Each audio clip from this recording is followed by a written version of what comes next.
Hello everyone, hope you're all having a good day, and this is my review for the Quintessential Quintuplets episode 9. Overall, it's pretty good. In this week's episode, the plot is moving forward and it kind of focuses more on the development of the character's surroundings in a sense, at least that's how I interpret it. In the last episode, it focused on the situation at hand, whereas in this one, a lot of time has elapsed in a single episode. I consider last week's episode to be more emotionally impactful, but episode 9 does have some emotional moments. So a quick recap from episode 8 is not revealed who charged at Futaro at the Bell of Vows, and this episode barely touches on the subject, so we're left with a similar mystery as the Rena situation. Personally, I'm not bothered by it since it'll feel out of place considering what happened in episode 9, so I'm sure we'll find out later on. The episode starts off with the Nakano quintuplets preparing for the first term as third year students. Ichika then states that the rest will need to start paying for their share of the rent. She played it off like it's trivial, but in my opinion this subtly makes it sound like things are bad for them financially. So Yotsuba is a cleaner, Itsuki hasn't started anything yet. Nino and Miku tried applying to the same cafe as Futaro, but the manager says only one vacancy is available, so a cook-off took place to decide who gets the spot, to which Nino unsurprisingly wins.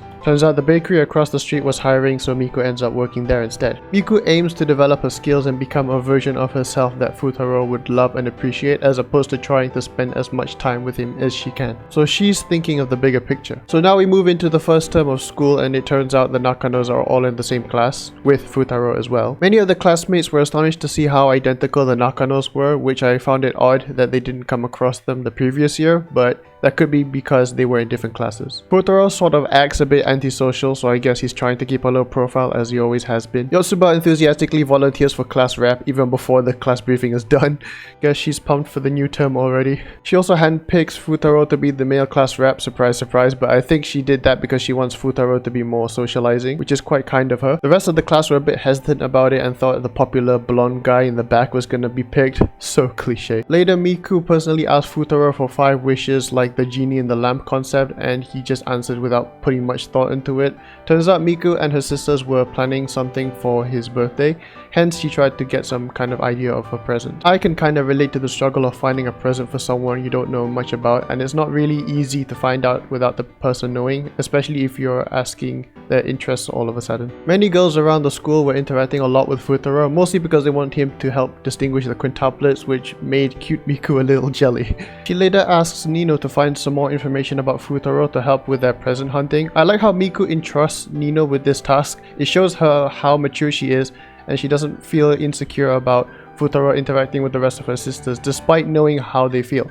It also shows that she's headstrong and has a clear mind on how she wants to do things. At work, Nino tries to get Futaro to notice and praise her, such as when she tied her hair back, but he just disregards it. She also gets more nervous and develops a kind of stage fright in the kitchen, causing her to push herself to prove her value to the staff and Futaro especially. Noticing this, Futaro subtly tries to cheer her up by saying screw-ups happen when working and that he himself screwed up much more badly when he first started. He then goes on to say that he feels a bit uneasy since it was the first time anyone ever confessed to him. Nina replies saying that she wants him to watch her show how much she means to him, and then starts to act flirtatious with him, which is a complete 180 of how she treated him when they first met. It's clearly a no-brainer that the so-called famous food critic Mei was Itsuki. The first clue was the silhouette based on the manager's description, but she showing up in person confirms it. Though how on earth she got a job as a food critic remains a mystery. The next day, Ichika tried to offer Futaro a morning coffee, but that plan went south when the latter doesn't even like coffee. They both walk to school together while conversing with one another. Ichika notes that she carries props like wigs and stuff should she need to disguise herself as one of her sisters to avoid the school paparazzi. Futaro then explains how he can now discern each of her sisters easily than before, but it makes Ichika feel quite insecure because he's unintentionally implying there's nothing really unique about Ichika to distinguish. She takes his hand and tried to get him to skip class, but him being a by-the-book kind of student declines. Once they reach class, basically everyone was fawning over Ichika, recognizing her from the movie she acted in. Futaro sort of played it off but commends her in a way that makes her feel underappreciated. She recalls how he was the first to acknowledge her talents and that it dwarfs all other students' praises. Later in the day, she was gonna join Yotsuba in the library but had to disguise as Miku to avoid a few of her fans. She stumbles into Futaro, who then comments about how she, Miku, was the one to to tell him about Ichika's movie being released, unaware that he's actually talking to Ichika. She thinks to herself about how she feels a bit left behind compared to her sisters, feeling more and more self-doubting. Now what she does next was most likely on instinct, as she tells Futaro as Miku that Ichika likes him, stating how they make a great couple and that she's rooting for them, and that's where the episode ends. This shocked me a bit, but I also felt relieved because I thought Ichika was going to confess to Futaro as Miku, which I would consider to be crossing a